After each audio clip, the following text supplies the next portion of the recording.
UP PCS pre 2024 कैसा रहा paper, cut off कितना रहेगी और आंसर की कब तक आएगी। देखिए, अगर एक शब्द में कहना हो यूपी पीसीएस 2024 के प्रारंभिक परीक्षा के इस पेपर को, तो यही कहेंगे कि पेपर आसान नहीं था, स्तरीय पेपर था। कुछ प्रश्न इजी टू मॉडरेट थे, कुछ प्रश्न ट्रिकी भी थे और कुछ प्रश्न टफ भी थे।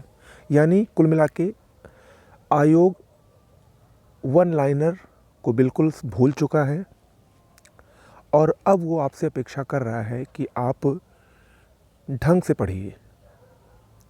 सीधी सी बात, फैक्ट को अच्छे से देखिए, उसके साथ साथ कॉन्सेप्ट को भी अच्छे से समझिए।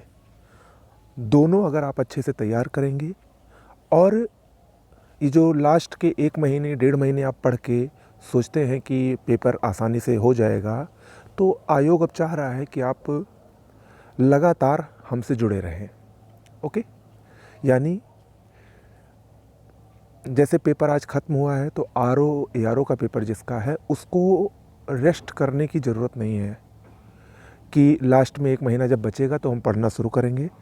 बिल्कुल लग जाइए, इसी पैटर्न को फॉलो करिए, क्योंकि ये पैटर्न ऐसा पैटर्न बन गया है कि इससे बाहर अब कोई दूसरा पैटर्न आसानी से बनने नहीं वाला है। इससे आसान ही बनेगा, क्योंकि इसमें कॉन्सेप्ट प्लस फैक्ट, और फैक्ट में भी ऐसे ऐसे फैक्ट कि डेट पूछ रहा है। अभ्यास, संयुक्त सैन्य अभ्यास में आमतौर पर हम लोग अभी तक क्या पढ़ते थे कि किस किस के बीच हुआ, कहाँ पर हुआ, लेकिन अब वो मिलान करने के लिए डेट पूछ रहा है कि किस महीने की किस तारीख को हुआ, इसको व्यवस्थित कीजिए।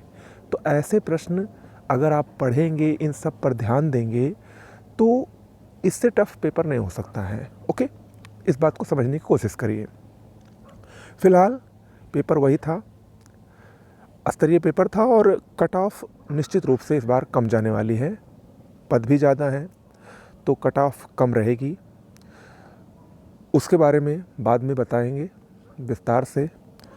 फ़िलहाल आंसर की 2 से 3 दिन में आयोग की ऑफिशियल आंसर की आ जाएगी। आप लोग 1 से 2 दिन रिलैक्स करें, लगातार इतने दिन से मेहनत कर रहे हैं। 2 से 3 दिन में जब आयोग की आंसर की आएगी तो उसको मिला लीजिएगा, और फालतू की इधर उधर की जो कोचिंग्स वगैरह की आंसर कीज़ निकलती हैं उसके चक्कर में मत रहिए। ओके, 2 से 3 दिन रिलैक्स करिए, वेट करिए आंसर की का, उसके बाद आने के बाद फीडबैक दीजिएगा। तब ऑफिशियल जो एक्सपेक्टेड कट ऑफ होगी उस पर चर्चा की जाएगी। ओके, नमस्कार।